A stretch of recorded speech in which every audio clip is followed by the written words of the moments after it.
Welcome to the FTN show. Surprise, everybody! Another episode of Forge the Narrative this week, talking about 9th edition. I'm joined tonight by Adam Camilleri and Red Powell. Morning, everybody, from the land of the future, where we're still catching up with the same amount of information as the land of the past. And happy 4th of July, everybody, in the near evening time. It's getting ready for fireworks. Yeah, we are the Bella Lost Souls podcast. That's actually the evening time over here with me. You may hear the sound of freedom, the rocket's red glare going on in my neighborhood. Sound of freedom. While we're talking about this.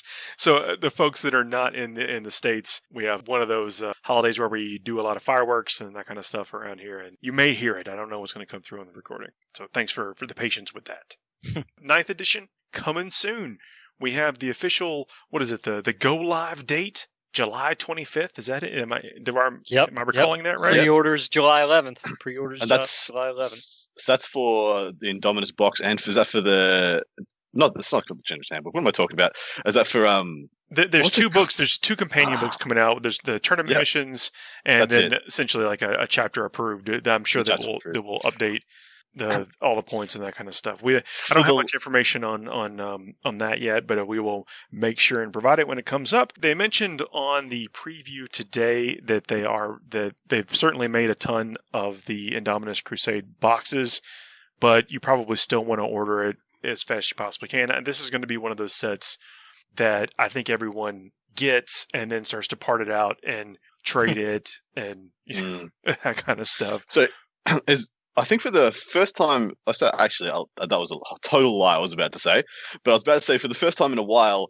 the box set that they're bringing out is so important to, I think, playing this new edition of the game. If you're a Space Marines player, and if you're not, if you're a Necrons player, you've got this the best box set you've ever had. It is. If you were a Necrons player, had a better box set than this. Well, there's those memes going around, like, since there are so few Necron players, that basically everyone is like, hey, you'll trade, want to trade, want to trade, or want to split. Yeah. Well, you got that sweet. I think maybe that's why maybe Chaos has always had the good end of the stick, because you had like 10,000 Space Marine players and you have 2,000 Chaos players, and so the Chaos players always cash in on, how many cultists have you got? 300. Why? Because they could. Yep. They were like 50 cents a pop. Yep. But this is the first time in a while that let's go Dark Imperium, the last one that came out. I don't want to say it was a bit of a flop, but I will tell you that upon release, no one was excited for the rules attached to many of those models. Primaris Marines were not great upon release. They were not. They were very I want to say stale, but they were very basic.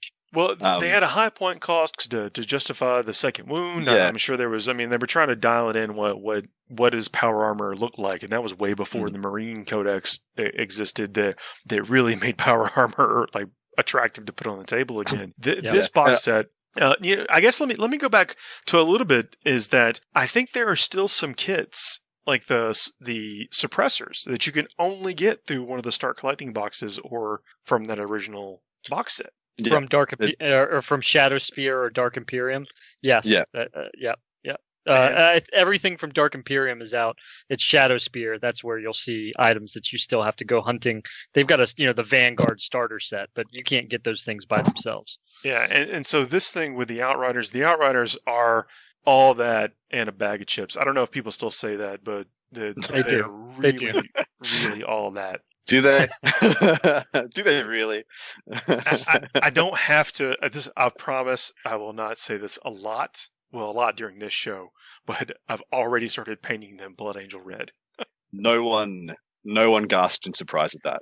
There was not a single. No one was outraged. No one was surprised. Oh, I mean, with the devastating charge to add 2 to the attacks characteristic, you've got the Astartes Chainsword, which look. Neg 1 AP on a chainsword? Yeah. And +1 to wound now if you paint them red. Yeah. Like, that's a legit amount of everything. Like, 6 it's a legit amount of firepower. Yeah. It's a good amount of wounds, good amount of firepower, good amount of mobility, good amount of punch. Like, it's a good unit. We haven't had it wholly confirmed if they're 3-man, 6-man, 9-mans, but we're I don't know how deep we can go into the things we were talking about off air, but it's mentioned that so far people are working on the assumption they're 3-mans. Yeah, well, at least in this, it's we know them to be 3 men, and But still, I mean, with the footprint that these guys have, we talk about the physics of the game a lot on the show, with the footprints these guys have, with a toughness 5, 4 wounds, the base dude, 2 attacks, +2 for the devastating charge, +1 for shock assault, +1 for the Astartes chainsword, all at -1, and then I know you're going to layer all the chapters have their cool things they can layer onto this unit, but needless to say, that is the first thing I'm painting to completion out of this box. Well, I was just about to say, if I'm playing against these guys, I want them to be 3-mans. They get exponentially more scary the bigger the unit gets. They do. They get terrifying. I'm very happy if they stay 3-mans. They're on a massive base. They're going to be able to screen things, bully things around, and then on the preview this morning, we saw the chaplain on one of these bikes. And there was much rejoicing. To quote Monty Python, there was so much rejoicing. Like, oh my god! I think we can character expect on a bike. Yeah, Adam, you were talking about this. We can expect librarians and captains, and all this stuff also coming out on a bike eventually. Yes. So I guess jumping to the meat and potatoes. We won't beat around this bush. Like G-Dub's hand has been forced upon the release of the rules for 9th edition. I don't think this is anything this obviously wasn't as planned, but for better or for worse, we now have the rules for 9th edition. Well, they're up on the community site, so I think that was going to happen. I think the core rules were going to be out there anyway, because you really want people embracing this new change, and the models are going to speak for themselves. You're going to want the models, and I'm going to talk about the kit. The captain in this kit comes with 3 different head options. And I don't have to tell you, when you're making these, especially the the character kits that in the Primaris, like lieutenant kits and that kind of stuff. Yeah, there's been some variations with the poses and stuff, but the heads have been fairly standard. Like, it looks like this, it's going to look like that. This is, I think you're going to want to get, we're going to see this head making its way around to several other kits. It's another reason you're going to want to chase this box. Yep, I see what you mean. So with the rules, I guess. Well, can I just gush over the models? Yeah, absolutely. Sure, go for it. Yeah. What is it? The Judiciar, the Juicy boy, Judiciar. I think it's Judiciar. I think you're right with Judiciar. Yeah. Okay, so we didn't know. Boy is probably acceptable. Yeah, we didn't know what that hourglass thing is. Like, just like a cool thing. It's just something. It's like like for Pulp Fiction, he's like, I just thought it was a cool thing to do. To say, so, this is a cool thing to carry around. Space Marine's got that all kind of stuff, but no, it's a Temper Mortis. At the start of each fight phase, select one enemy unit within 6 inches of this model. That unit cannot fight until all other eligible units have done so that phase. And these kind of mechanics have gotten exponentially more important and more pivotal in the game. Yeah, this doesn't say anything about, though, unless somebody else fights, or then you do this and this one guides or whatever. This just says you're in timeout for a little while. You time out. Penalty box. Yeah, have fun getting pounded on, getting beat on by the Sanguinary Guard. It's a penalty box in hockey, yeah? Yeah. Yes. Yeah. Someone paying him with as a hockey ref, please. He's got the pose for it. It does. You could totally make his sword into a hockey stick. Oh man. So Eddie on the GW stream, I believe he went on to kind of expound that these guys are like in training to be chaplains. That would make sense. And they've got to go out and improve their deeds in battle, and this is how they do it. That's what they've got. And yet, from what I've seen from the rules, they kick so much more than a chaplain. So much more. Like, not a disproportionate amount of gets kicked by these guys. So, coming from Chaos background, right? In some regards, a Master of Executions has a lot of the same stuff that they have, except this Judiciar is, quite apparently a Primaris version of that, plus the Temper Mortis ability, which is pretty big deal. Like, I mean, I heard a lot of people mention you can associate it with Space Wolves also, their Armor of Rust ability, that's similar to the Temper Mortar, but also being able to heroically intervene to 6 inches. I mean, he's definitely going to be able to hunt down characters if you can, if you push him up the field into that. Yeah, well, I mean, with these guys, he's got a truckload of attacks, 4 attacks, shock assault, with Angels of Death, and then a 2 damage weapon in each unmodified wound roll of a 6 inflicts 1 mortal wound on the target in addition to any other damage. So with that number of attacks, hitting on a 2+ with +3 strength, string and strength 7, neg 3 AP, and then I think you're going to get, like you were talking about killing characters. If he was attacking someone without an invulnerable save, he's killing almost every character in the game. He's a brute, and that's not even accounting for rerolls to hit, rerolls to wound from other characters supporting him, and all sorts. Yep. And he looks cool. And the only thing though is, he's got the short movement. So it's going to be difficult to keep up with a lot of the things I think you want to put him in there. But what about counter assault? Like, this is one of the things where, people often, I think they want to play a certain style of type of army. They don't want to necessarily feel like they have to go out and do something or include units, or they want to keep those synergies tight. Counter assault's a big thing, and I think this guy plays that counter assault goalie role very well. I was about to wholeheartedly agree. If you made this guy a Space Wolf, let's say a Space Wolf character, so he's got 6 heroic intervention, and you played him as your line keeper, or your gatekeeper back from your main line. Anybody charges that main line, you heroically intervene with them, into them, make them hit last, and then you wail on them until they're not there anymore, before they even get to attack. And so it's only going to be like, that's only going to happen to me once before I'm like, I can't even charge that conundrum. I have to have another solution for this problem. Think about a 10-man intercessor squad with a Thunderhammer or something in there. I mean, they already just have a kind of a pile of attacks because of the number of bodies in the unit. And then, where do they fall down? They fall down by getting eaten up by somebody that goes first in combat, or another dedicated assault unit that comes over there and cuts through their 3+ armor save. And this removes that. You would be able to fight with whatever the capacity of that unit was before the Lightning Claw Terminators got over there to him. Yeah, you're kind of doubling down on the value you're going to get, and while adding a pretty sweet beat stick and tech choice in its own value. No, I just mean, you don't have to have a quote unquote dedicated assault unit, because your mediocre assault unit will get to swing, whereas it may be, or something that's just coincidentally okay at assault. Yeah, and that'll get you past 2/3, 3/4 of the engagements you go through. But there's always going to be those the intercessors or assault intercessors. They can't hang with Sangar, they can't hang with Custodes, Alaris, Terminators, or anything like that. But then again, not much can anyway. So I guess it's a moot point. But where it would get super spicy is if you had let's say Wolfen, because the biggest issue with Wolfen is that you attack them, they lose half the unit, and then they kill you when they attack back, because everyone still gets to attack. Well, now no matter what happens, they always get to attack. Whether you kill them, you fight them, they're just going to get to attack. There's now this extra layer of deterrent. Hey, I got to charge them, survive their attacks, and then whatever I kill gets to eat me back again. And then I still got to do the whole shebang, because there's no way I get to charge these guys and just mull through the boat. I just invented a word then. Mill through the whole lot of them.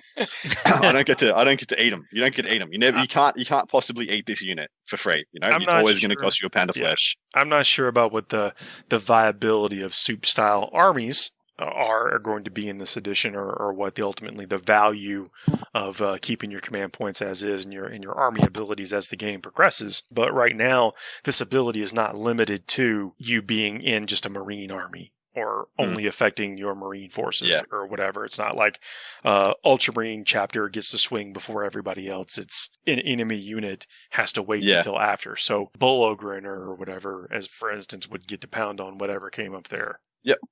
I don't mind it. I like it a lot. Yeah.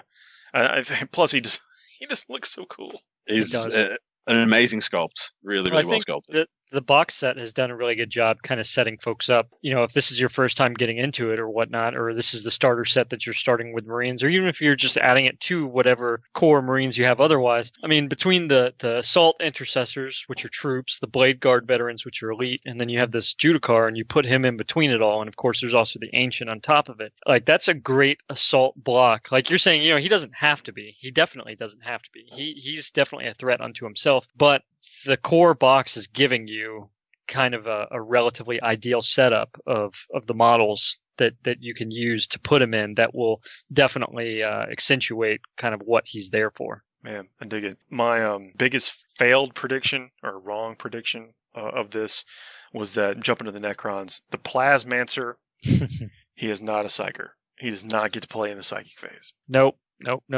Sure doesn't. But he definitely acts like it, though. He almost does. Yeah, he almost does. But I really thought this was going to be an ability that happened in the Psychic phase for whatever reason, or he would get a deny or something, But he's got this Harbinger of Destruction ability. Red, I know you probably already looked at this. Do you have this? Oh yeah. At the end of movement phase. So this is the key thing. At the end of the movement phase, and now for him, it's there's a little bit more to it, but I'll segue right here. And that point is that, to your point, Necrons, quote unquote, having psychers or whatever you want to call them, all the Necron psyker related abilities like Satan abilities and things like that, all of those happen at the end of the movement phase. Necrons, kind of lore wise, they don't use psyker abilities or anything like that. In fact, they use the opposite end of the spectrum to do it. And so to reflect that, GW has us do all of our stuff like that at the end of the movement phase instead of going into the psychic phase at all. So continuing, Harbinger of Destruction at the end of the movement phase. If this model has not advanced or fallen back, you can select the nearest visible enemy unit within 18 inches. If you do, roll 3 d6s for each dice result of 4+. That unit suffers 1 mortal wound. So very much like a Satan power, Antimatter Meteor was this one that would do something very similar to this, and except in this case, 3d6s on 4, 50% chance for each one. That unit suffers 1 mortal wound. Like it's 3 mini smites. Like I can't complain about almost that. A smite. Yeah, almost a smite. That's right. Yeah, can't complain at all on my end. And you can't stop it. Like there's nothing that says you can deny it. Yeah. Ooh, yeah. When you factor in a couple of things like of this ilk, hope like if Necrons legitimately just get like one more thing that puts out a reliable amount of mortal wounds, you can make like a pseudo mortal wound army now. Especially like, might be a little bit jumping the gun, but we had a preview today where a certain dragon shard got that model. A certain unnamed world dragon, and his name could be Barry. We don't know. So that model, holy God, it's good. Assumingly, he's going to have some mortal wound ability. All the Catan shards have some mortal wound abilities. If you're able to take a Deceiver, a Transcendent, a Nightbringer, and a World Dragon, and then a couple of these dudes, like, that is a damn respectable amount of mortal wounds. I'm not saying that that's good, but that's a thing that they couldn't have considered before. It is going to be, I think it's going to be really good, because all these things have, 18, 24-inch type of range. And if the idea is if it's believed that the games are going to shrink by a unit or so, that's one less unit you have to kill. So the amount of mortal wounds you can dish out without saving of any kind is going to exponentially become more valuable. Absolutely. Well, and they previewed that awesome looking new Necron piece, which it allows essentially what they alluded to is its ability to pick up units and move it around the field. And so if there's a good hole in the field, and like you said, with a smaller battlefield, being able to pick up, a Plasmancer with this piece of terrain, this Necron terrain that we're getting, moving it to somewhere else, and then suddenly he's at the end of the movement phase is going to do this ability where he's going to unload mortal wounds on folks. Or with Satan. Yeah, there's a lot of flexibility to it. I think it's great. I like the whack-a-mole aspect for Necrons as well. I mean, they've always had a flavor of that with the relic, is it the Veil of Darkness, where they can pick up a unit and drop it off somewhere else. That would be a cool thing for them to kind of double down on, by making that Necron shtick where they have all these transdimensional portals and they can pop in and out of reality and stuff like that. That would be a cool thing for them to kind of put some more meat on the bone, that aspect of their game. I've been mentioning the Void Dragon for weeks. You mean Barry, the Void Dragon? I did just name him, by the way. If you missed it. People have been telling me that I'm crazy. But there he is. Well, what are the fluff implications for this? What's the story implications for this? Because this guy supposedly chained in the middle of Mars, like. So well, we don't know, and there's, I admit I kind of had to come to a bridge this morning as they revealed that it was the Void Dragon, because I'll say, we all saw this, like they leaked. GW leaked that image that showed the Silent King, and what we now know is the Void Dragon was right next to him. And I kind of thought that it was going to be like the new Transcendence, Satan model. That was my assumption as well, because it had the same kind of green, like shardy lightning stuff. That model needs a new model. He's got that swoopy head. It could have been the Deceiver for all you sure. Know at the time, right? So I thought it was something like that. I thought they were giving us kind of like how Chaos Space Marines have a Demon Prince kit. I thought that they were giving us like the Satan kit that you could mod it around. It's cool. Make, that would have been cool. Yeah, sure. That wish listing. I'm not complaining. I'm totally happy with the Void. The shard of the Void Dragon. And so that was the key thing, is recognizing that they called it the shard of the Void Dragon. Like, that's specifically its name. It's not the Void Dragon, it's shard of the Void Dragon. So, for those that don't know, in Necron lore, they overcame the Satan that had essentially tricked them into becoming what they're now known as the Necrons, and they gave up a lot of their life energy to do that, while their souls were all transferred into the constructs that we're all familiar with as the Terminator death robots. But the Satan, like when they were overthrown, they essentially got turned into Warhammer 40k Pokemon, and that's what all the shards are. And so there's tons of these shards all over the place. But the thing, like you're saying, Adam, is that yes, so it's pretty verifiable through a lot of lore that the Emperor put down the Void Dragon and imprisoned him. And there's a lot more that goes behind that, right? Like, it's very, very obscure, which I think a lot of us appreciate for GW lore, because they'll slowly build on it over time, and you get these tidbits and bits and pieces along the way. But the Void Dragon was essentially in Mars. We can still have good. Maybe. Go ahead. We know something dragon-like is in Mars. True. It might not be the Necron thing. That's that. See, that's the actual going back to the obscurity. Yeah, yes. that we've got to talk to at least to think about, is that the Void Dragon Satan may not be the dragon-like thing that is in Mars. That's very true. Very, very true. Very true. I conceding that what it could be is that so my initial assumption off of everything we've seen so far is that it is in fact the Void Dragon. However, there's nothing saying that so there's also, they kind of allude to this with the Deceiver as well, is that when the Satan turned, or when the Necrons turned on the Satan, that the Satan, like a couple of them tried to get away. Now I think it's pretty definitive that they destroyed the Nightbringer and put him into all the shards and everything. But the Deceiver, it's hard to believe, especially with what a lot of us have seen over the years, that the Deceiver is actually truly caged. Now, there might be shards of him. And the fact that we know Arnval is the Deceiver. And so with the Void Dragon, it's very possible that they have shards of him from pieces, but that the actual Void Dragon still got away, and later was the thing that we know that we know as the dragon that confronted the Emperor, that he then, imprisoned in Mars. So pretty cool, man. I think it's awesome. If you want to paint that shard to match your favorite Adeptus Mechanicus color scheme, everyone's going to understand. Yeah, I love it.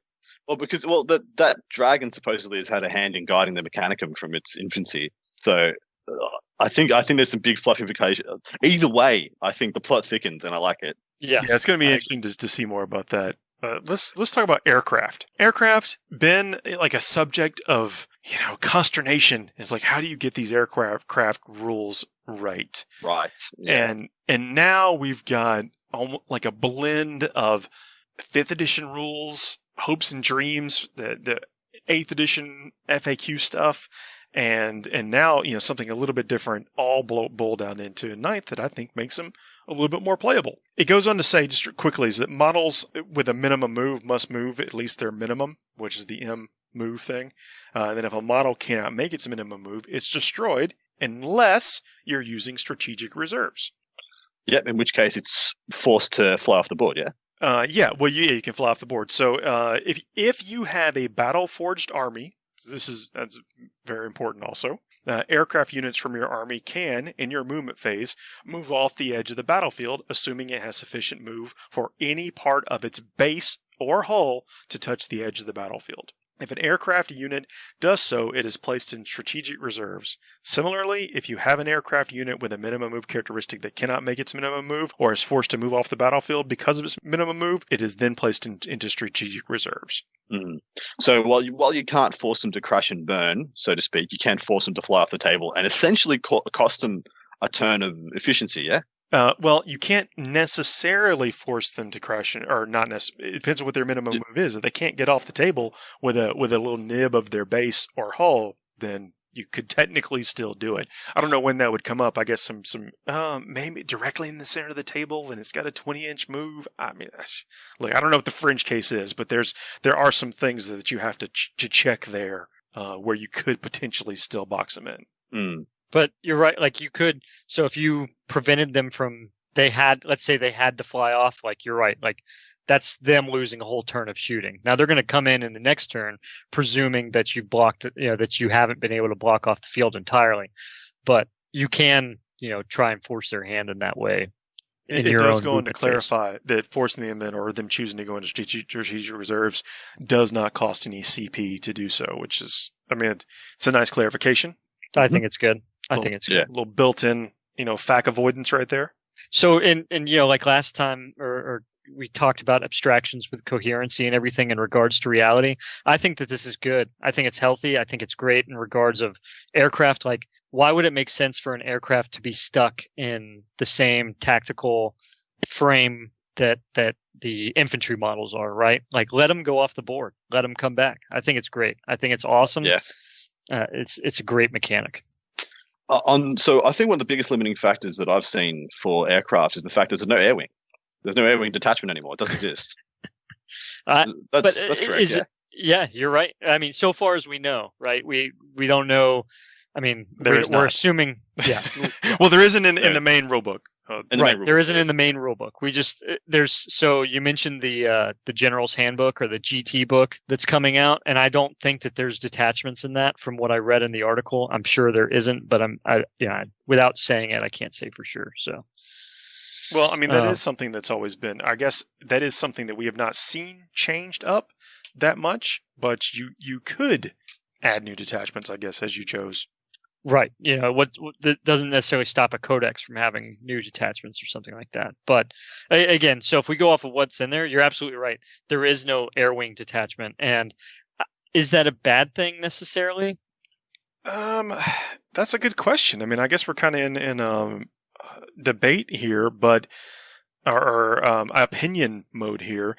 But I will say most of the detachments do have 0 to 2 flyers as an option. Mm-hmm. Mm-hmm. But what you're not going to see is 5 flyers unless they can squadron.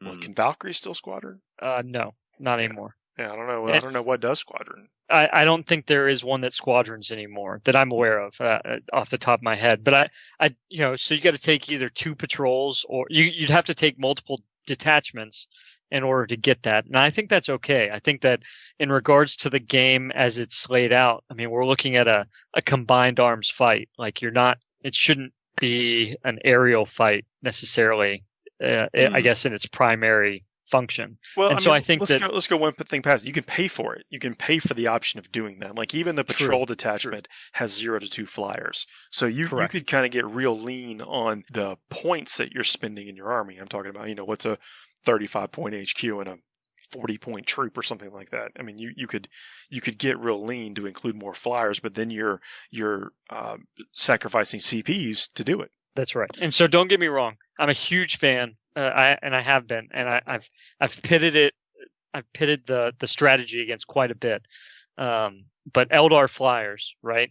Like, I mean, who hasn't seen the list with more than 6 Eldar flyers in it, right? Yeah, and who hasn't inwardly sighed? Like their soul has sighed. I mean, like, yeah. I'd like to say I've never personally played with more than 5. But that's again though, that's still a very viable strategy for them because they're such good flyers. And even I'd argue, the AdMech flyers that just came out are pretty fantastic too. And so, like you said, Paul, patrol is really just that minimum requirement for Eldar really isn't that expensive, and you can still pull it off and maximize the flyers you have. So here's a weird way so in a lot of ways, GW has flipped some things on their heads when it comes to army construction.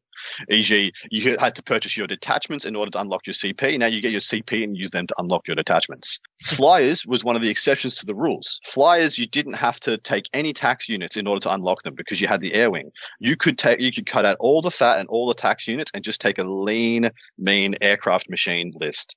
Now it's flipped on its head. If you want to take flyers, you got to a minimum. You can take one. If you take 3 fast attacks in an Outrider, you have to pay your three fast attack slots to unlock your single air, or you have to take your 2 HQs and 3 troops to unlock 2 of them in a battalion. So now they've totally flipped the flyer game on its head. Where the flyers used to be able to make a list of like purely of flyers that had 0 tax units if they wanted to. Now you got to take more than anybody else. So I think if that might not have been done on purpose, but if it was, very clever. Yeah, I think it has to have been that, at least a consideration. Like when you look at some of these decisions have been made, at least in my opinion, of what do we think like a game of 40k should look like. Mm-hmm. And I guess it wasn't like to Red, to your point a few minutes ago. It's not a jet battle. It's not Top Gun. Right. There's still ways to push the limit on that, but you're right. Yeah. I know we're jumping around, but I know there's been a lot of content come out the last couple of days, and so I kind of want to focus on the things that maybe have not been discussed in as great a detail, or at least with some of this the opinions that we bring. But the stratagems, the core stratagems, have changed in a major way. Mm-hmm. So command reroll, it's changed. It's no longer any die roll. It's now more similar to like the Sisters of Battle Miracle Roll. Mm-hmm. It's limited now. You can't reroll. Well, the one that, you can't reroll the explode results and such. Right. So, you use the stratagem after you've made a hit roll, a wound roll, a damage roll, a saving throw, an advance roll, a charge roll, a psychic test, a deny the witch, or you have rolled the dice to determine the number of attacks made by a weapon. Reroll that roll, test, or saving throw. So that also means no re-rolling a single roll of a charge combination 2d6. You got to roll both dice. Mm-hmm. That is devastating. It's a big deal, especially for those guys who make 3d6 charges. Because what you would do is you'd roll 3 dice, discard the lowest, and then you'd command re-roll the next lowest if you still didn't make it. Which made those 3d6 charges from reserve ridiculously efficient. Like I think someone did the math on it. It was something like in the high 70s or even 80% like charge chance out of reserve. And this just knocks that right on its head. You've got the same. You got to roll through the same metrics each time. I'm not sure if it's better or worse. It's just kind of a pivot. Sorry. Admittedly, it's worse. It's worse. Like, there. As someone who struggles to make the charge rolls the way they are now, with every possible bonus you could be given, with +2s and re-rolls and stuff. But see, that's the war gear and stuff may be worded differently. I don't know that it is, but who knows? But that could be something that we see, where you'll be able to, the war gear could be you re-roll any one of the dice, and so that's a special thing for certain things. That's certainly a lever the rules designers could play. But we used to rely on that command point re-roll because as habitual 6 and 1 rollers or 5 and 2 rollers, you just need it. I mean, needs a strong word, right? I greatly prefer it. I'll say. Yeah, what are y'all's thoughts on that? Like, y'all are, Red, I know you're a Charger. I guess it's not anything that I was unprepared for, if that makes sense. Because, there's a lot of things that they're looking to address. You look at the breakout stratagem or, the interrupt stratagem wasn't going away. And then how they changed the sequencing to the fight phase, right? And they made it so now you don't double tap anymore. And I don't think that's necessarily a bad thing. There's some feel bads to a lot of those concepts, and I really think they balance that out, and I'm okay with that. Like there was some of the parts where that inward soul sighing that you talked about, Adam, in regards to the Eldar planes. Like, so I do for the Berserkers is I just have cups of the dice for however many attacks. My squad of 8, which is I'll have to reconsider regarding coherency and things like that. Maybe. 8's a hard number to get away from when you're a Khorne player. But, that's 41 dice. And so rolling that many dice and then getting to do it again and then getting my unit to attack this, in 8th edition, my non-charging unit getting to pick the first one. And then if they didn't have the CP to interrupt or something like that, I guess, I'm fairly okay with some of the adjustments to it by and large. Let's take a quick break and then we'll come back and talk about the charge phase. We've been kind of like dancing around like how important it is to us, but there are some meaningful changes to that I think it's worth talking about. Yeah, I can't wait. FTN is brought to you by Discount Games Inc. Please visit them at www.discountgamesinc.com. And don't forget to ask Jay about ways to save even more on your hobby projects. We are back. I still got Red and Adam here. What up? Still Red. I'm still Red, and he's still Adam. True. We're mixing it up. Now, got to check out the new website, forgethenarrative.net. Got a couple of about me's up there for me and Adam. Red, I need yours. Going to put some more up there. Oh. But today I posted an article. I don't post a ton of articles, but I'm going to start. There are some, like, getting ready for 9th. I know people are going to be, really painting new models and that kind of stuff. There is an Instagram guy that I follow. It listens to the show. Great dude. Colonel Festus has been producing these 4-step tutorials for some really keen looking things. And I posted a series of them in an article on the website. And I implore you to check it out and follow him on Instagram. I mean, I will post some as long as he says it's cool to do so, but he puts them out on a fairly frequent basis on his Instagram and Twitter, and they are little tips. It's like, some of the same stuff. It seems like really easy to follow and replicate to get some spectacular effects. So check them out and the website. So we're going to talk about charges. This has changed. This is going to be something that's different for folks. I think there's quite a bit of hyperbole regarding this at the moment as well. Not that, shock and awe, 40k nerds in general being a bit hyperbolish with something that they put so much time and effort and money into is not a surprise in any way. But people jumping to the conclusion that because of some of the changes to combat and how charges work, that thinking that melee is dead. And I don't think that could be further from the truth. I think melee is alive and well.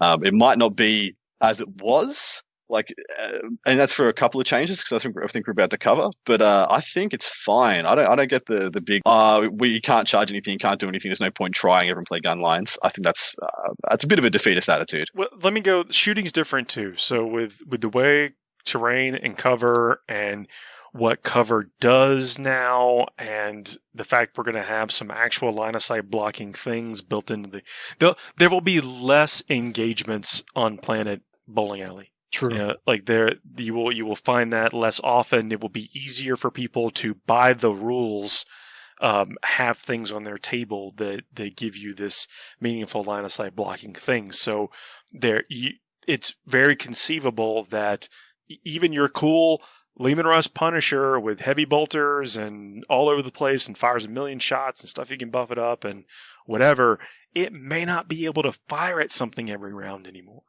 So that's changing too. Yeah, that's actually very relevant. With every edition, this stuff changes. And I think that we're going to, let's just jump right into it. So, select a unit from your army to charge with that unit based on the rules we'll talk about in a second. Then you go on and select another unit to charge with and perform all that steps, and then go on to the fight phase. And I just want to jump in something that kind of in the awareness or the fundamentals of building this whole thing. So that's the very beginning of the charge phase. But I think something that we should, the engagement range for all the models on the board. Page 4 covers engagement range, which this builds, we'll be able to continue right on with the charge phase. But just understanding that an engagement range of every model is 1 inch horizontally and 5 inches vertically, meaning that every model, every base has a 1 inch out and 5 inch up or down cylinder of engagement range around it. And that models cannot be set up with an engagement range of enemy models in the movement phase. Now we go into the charging phase. I just think that's important. Thank you for that's a very important thing. And remember, we actually talked about, I think, on the last show that vertical distance conceptually, used to be 3 inches and now it's 5 to to mark kind of what the terrain difference is now for some of the stuff that they produce and the rules of the game for terrain. So that's right. That all kind of lines up. I think we can get our head around why that is the case. Yep. Big deal. So declare targets of the charge. They must be within 12 inches. So that's no different. Charge roll 2d6. We know there are ways to modify that with codexes and stuff, but that's no different. And here's where it gets real interesting. If insufficient to move the charging unit into engagement range of all targets, the charge fails. Yes. So no more coming down and declaring everything within 12 inches. This is the record scratch, moment. This is where the scary music. This is when they cut away to the surprise squirrel or whatever.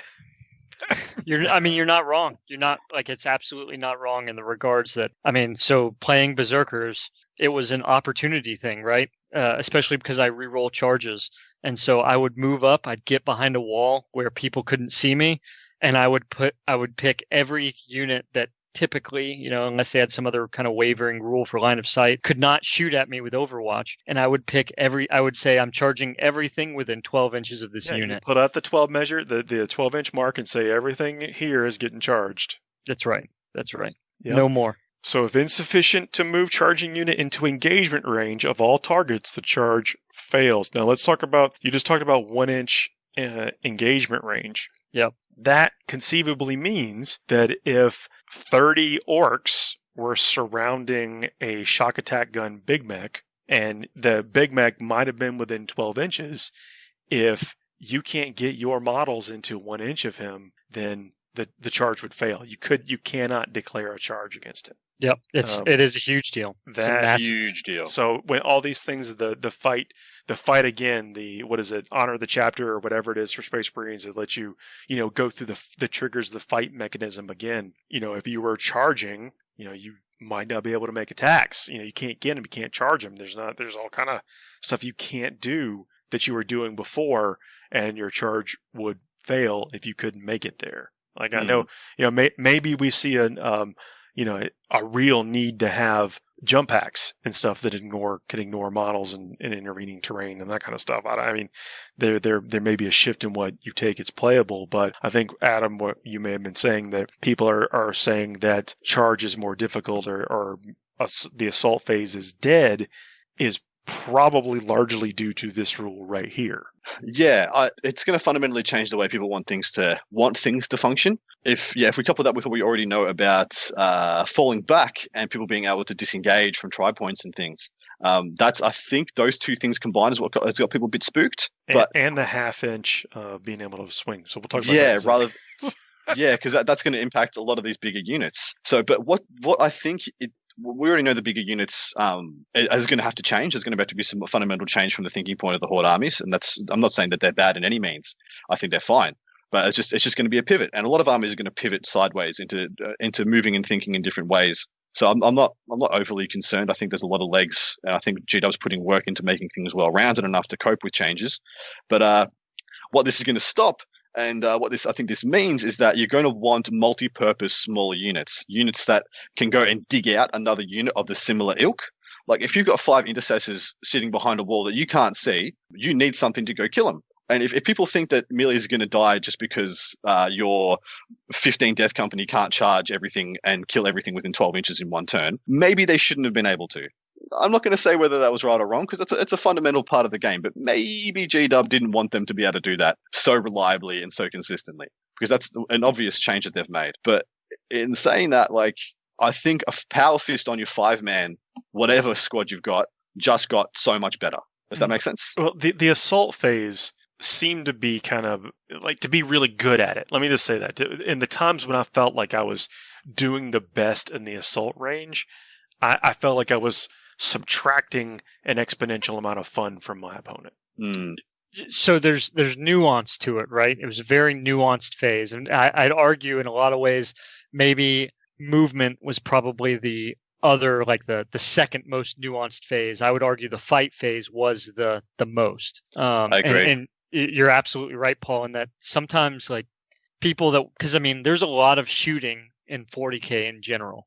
And to really get into, some people you can smash, you get in there and do one thing or another. But when you really commit into the fight phase and you have a lot of the mechanics working in your favor, the other person can often feel like they don't really have a lot of agency in that power. Yeah, there's a feeling of powerlessness that comes over you when your Kraken Stealers walk right past your screen, kill like one prime unit, and then wrap another one with overrun and piling in stuff again. Yeah, which that might be a play that still survives, but that unit can now just fall back for 2 CP, etc. I don't want to think that I don't want to make it anywhere that I think that that's bad. I mean, I play assault armies and I play them I enjoy the assault phase. I enjoy the getting over there and tearing folks up with chainswords and and Carmine swords. That kind of, I mean, look, that's part of what I enjoy. I enjoy locking up in that way and playing the game that way. But it's still, you started getting in these situations to where you are moving in ways and denying your opponent, like you were just saying, things that they can do. And I don't know what the right solve for that is. Maybe making them or having them be able to make choices that while still utilizing the smaller table space. And I hate to keep coming back to the smaller table space, but like as someone who's focused on moving 6 inches a turn or whatever, it's a big deal. It's a big deal. It is. It really matters. I think what we're doing is, or with the rules here, is it's giving people more options to get out of that and still play the game. So, who cares if they surround Gilliman with 30 intercessors? I mean, that's kind of what they would do, and they would act as the meat shield from the 30 berserkers. Mm-hmm. Well, so here's the trick. And Adam, you said it with the breakout stratagem, right? The trick is, one unit gets to break out. If I wrap 2 units with one of my melee units, so if it's Kraken Stealers or whatever, Berserkers, what have you, if I wrap 2 units, only one of those units is going to escape that tri-pointing scenario. Yep. Yeah, exactly right. And then when you were talking about nuance, like that nuance is still there. Like they just added another layer of complexity, another skill set that combat armies need to learn. But man, I played games where I would have that unit of 30 Orc Boys, 30 Stealers, 20 Stealers or whatever. They'd come in, they'd tap 2 or 3 Lehman Russes, and then they'd wrap one character and a infantryman, just in case they killed the infantryman, they still have the character, or just in case they killed the character, still have the infantryman. So there's people out there with that skill set already, and so I'm not overly stressed. I think the adaptability, and I'm one to always be believing in the adaptability of the player base to be able to meet the challenges of the rule set,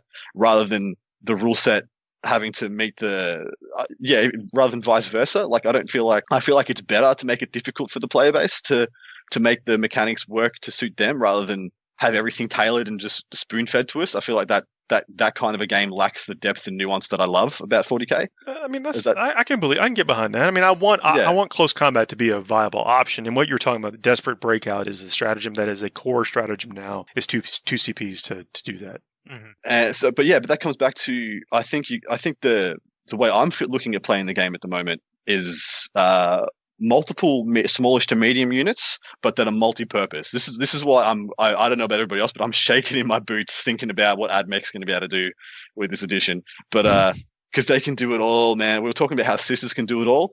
AdMech are pretty do it all on possibly a whole new level. The more I look at this edition, I'm more like, oh my god, dear God, what have they done? But it's good. I don't mind that. Sick. That's another one of those like super core, like the faction, the AdMech faction is like so 40k. It's like one of the 40k-ish of all 40k-ish like stuff. If I see more of them on the table, it's not going to hurt my feelings. And so I'm thinking about trying to mold and make like smallish to medium units that can do a lot of different things. Like we used to have to be able to make this. We have this one big chunky unit, like this one big brute hammer of a unit, and then you'd have your tax units. I think you're trying to extract them. I don't think there are any tax units anymore. I think the tax units you take are there because you want them to be. Like people talk about, I don't really want to take infantry, like guardsmen infantry anymore. Like there's not really much point. But man, like can you say the same thing about scions? 5 or 10 man scion units. Right. There's no tax there. There is no fat there. They're fantastic. So look to your book. Look at the stuff that you can get mileage out of. Like 5 intercessors with a fist or a hammer You can hold an objective. You can take an objective off pretty much most other armies. Like on the charge, those guys are going to be, even against other intercessors, like you're going to, as long as you get to attack first, you're going to go in there and you're going to wallop them. And you're going to probably take that objective. And so that's where I think the thinking is going to have to pivot a bit. And look, I'm going to put out I have to do my ring-a-ding, big, broad, sweeping statement of the day. It's necessary. People think that the big blob units are dead. I disagree. I think that there's a big risk reward to taking bigger units, but I no longer see there any point to taking anything less than a 30-man. If you have the ability to take a 30-man unit, you take the 30-man. You don't take 28, you don't take 25, you don't take 22, you don't take 19, whatever. Factionally, in my mind, everything from 11-mans to 29-mans might not exist anymore. I mean, unless you're squishing points out of 3 units to 30 boys and you've got to drop 1 boy here, whatever. But I think 30-man, so I was talking this over with a couple of Orc players. Fundamentally now, let's say you got 3 into 30 boys. And you can pay some CP to put one off the board. You can green tide one of them, and you can de-jump one of them. In one turn, you can go from having 90 boys essentially on your backboard edge, like literally lined across your backboard edge in Dawn of War, to in your opponent's face in a turn. You couldn't do that before. Does that make them good? That's a good point. Does that make them good? Does that make them bad? I'm not sure, but that's a thing they couldn't do before. That could tilt a game, could switch a game, could do so much and so many things. Well, think about the pressure. Yeah. Like you want to be able to pressure people with those types of armies. And you just talked about a way to, start essentially having them start 9 inches away is a lot of pressure. Absolutely right. I feel kind of warm just thinking about it. Yeah, exactly. And like that's for all the things that people say that Hordes have had taken away from them. There's never going to not be power in numbers for these armies, especially when they've got so many inherent buffs linked into them. You think about the amount of buffs big NID units get from having big units. Gaunt's getting real once. I think it's once to wound or it's once to hit. The Tervigon gives them the other one, but and Orcs extra attacks, Gene Stealers extra attacks.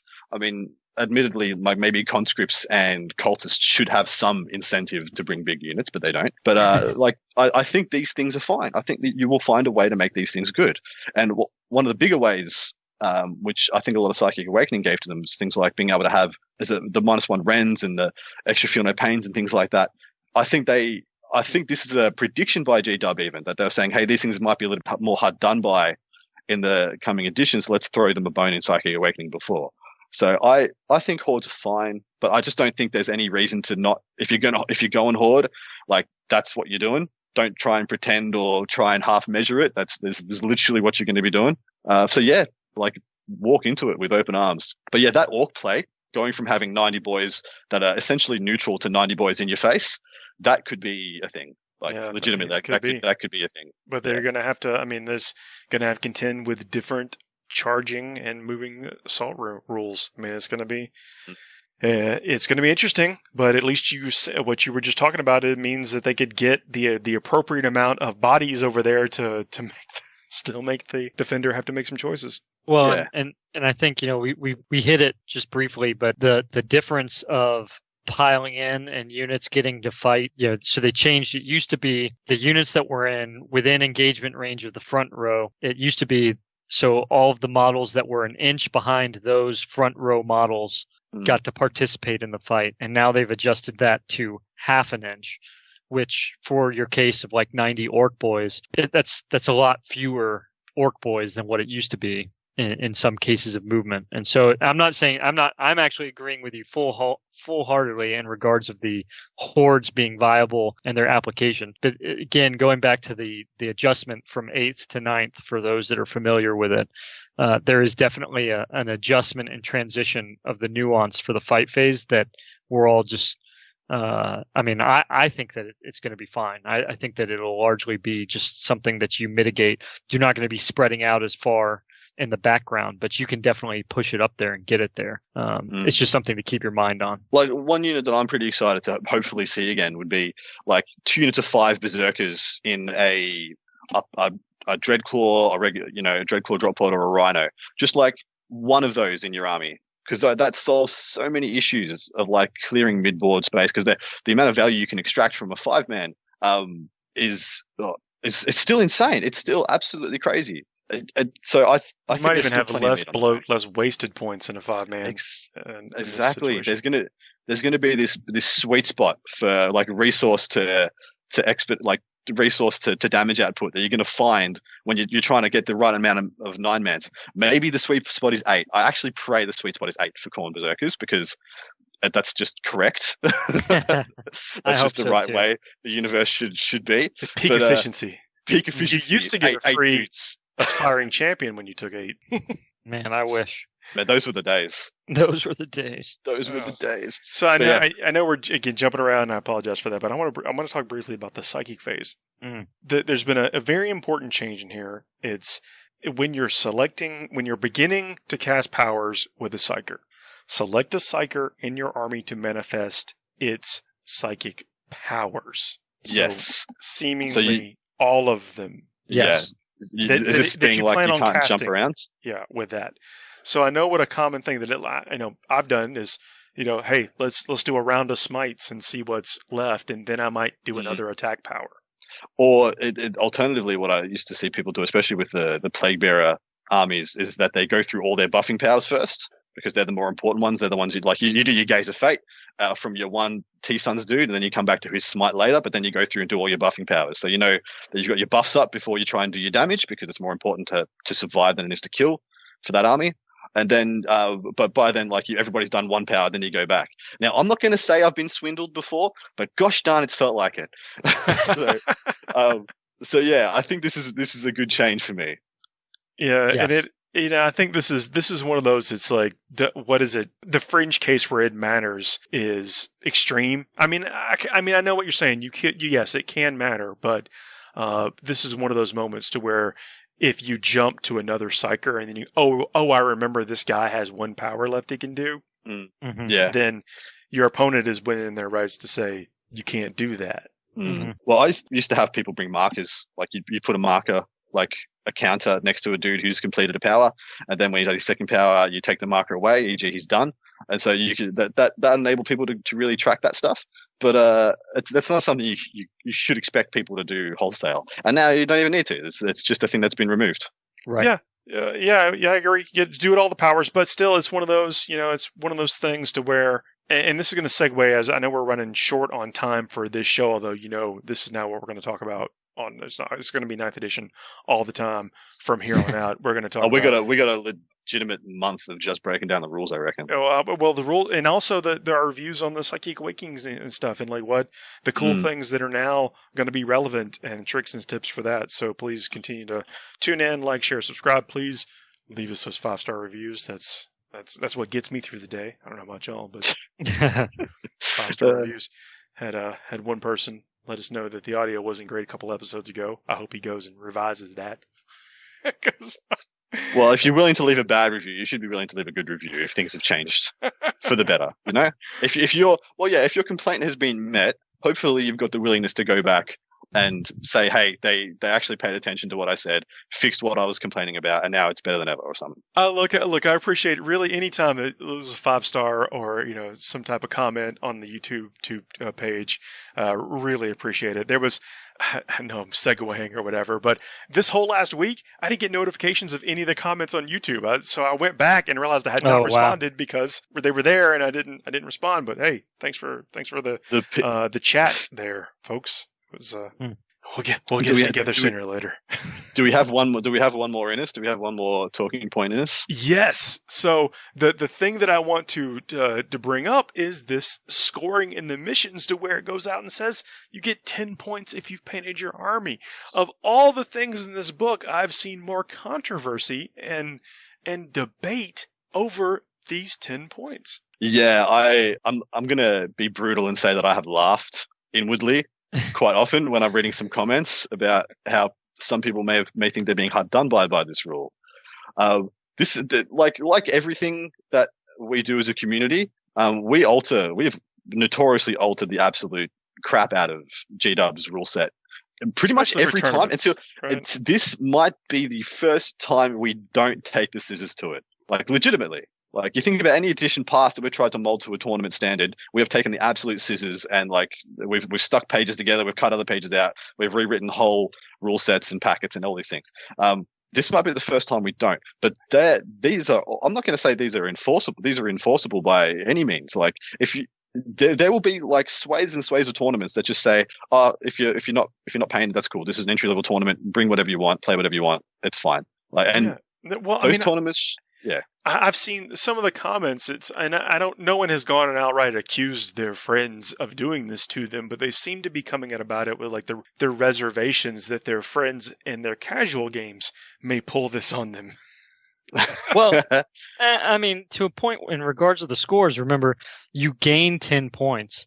And so what they're not doing, first of all, and I know like people are going to say, you know, tomato in regards to this, they're not taking away 10 points from you, right?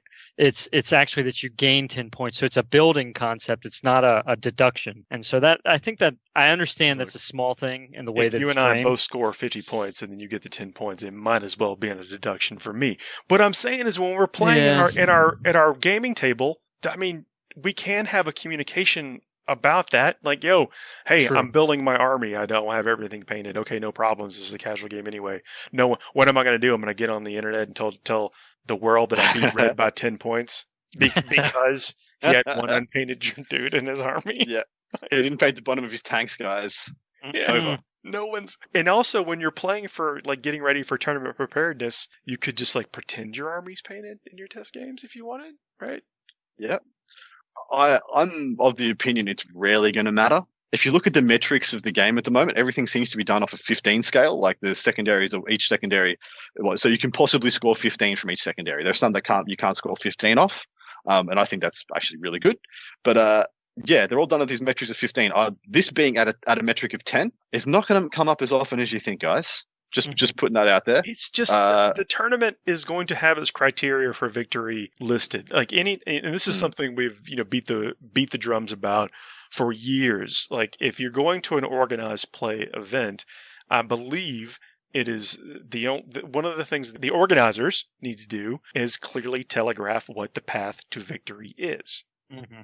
And you need to and then you just accept that when you purchase your ticket. Like, I'm not saying that you shouldn't message them and tell them if you have questions or whatever. Yeah, that's like all that. But like when you purchase your ticket, you go there, they should tell you what the path to victory is, and you should plan on that. And painted armies is a standard we should already be there for. I don't know why it's in the book either. It seems a little bizarre that it's there, considering we already feel that way. But yeah, I mean, at organized play events, they often incentivize people to play to bring painted armies.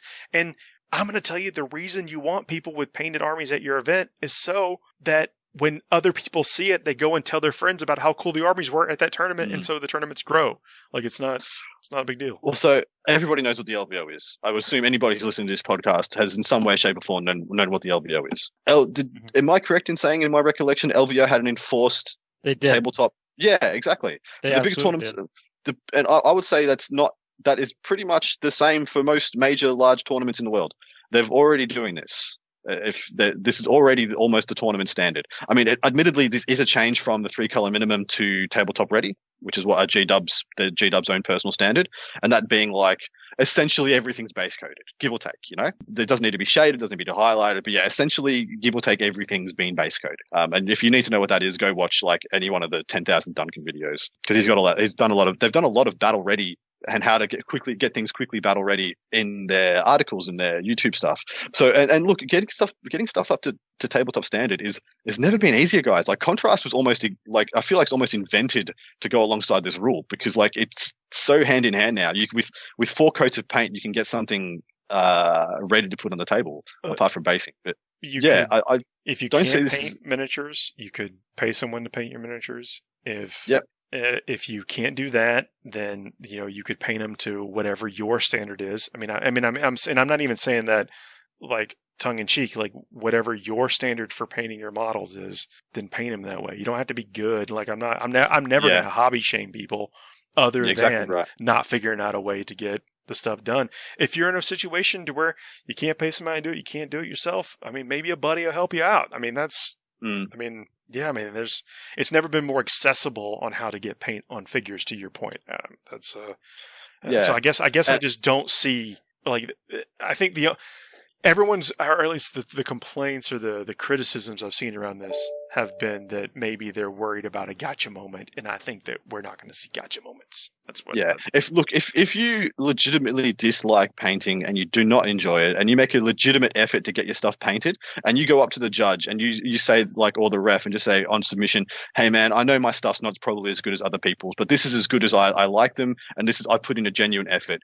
I don't think you're going to get, like, I don't think there's a ref out there or there's no cold-blooded judges out there who's going to spit in your face and say, "You're not good enough at painting. You don't deserve the points." Like, if you put in a genuine effort, I don't see people getting turned down. Right. And I think on the other side of it, though, just to play a little bit of devil's advocate to the point that I was making, is that this does give the organizers a little bit more, I guess, reason, agency to enforce this at their events, which I don't mind. I mean, I don't mind that at all. Yeah, I don't mind it either. I like especially when I'm traveling. Like, if I'm traveling somewhere, there's nothing worse. Or sorry, I should say that's a very bold statement. It's kind of, it feels bad to get your teeth kicked in by an unpainted army when you've traveled 1,000 miles. Especially when it's the newest hotness and the guy's run out and bought 3 repulsor executioners, and he's only going to be, and he knows he's only going to be able to play him for like a month before they get nerfed.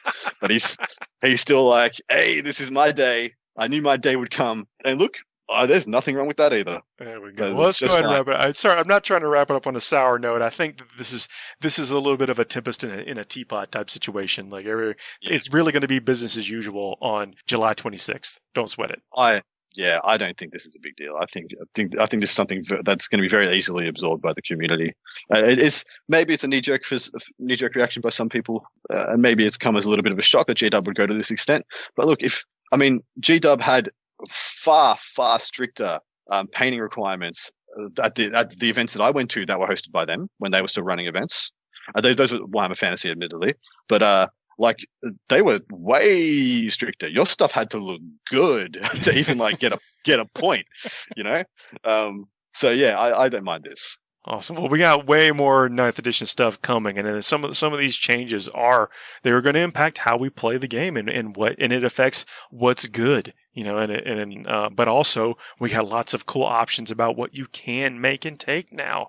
I mean, God, the Necrons are getting an extreme overhaul. The Marines have gotten even more stuff. I mean, I get it, non-Marine players, you're not too excited about that, but it's really good for a lot of chapters out there. Adam, Red, thanks for joining me tonight. No problems. Have a great rest of y'all's day.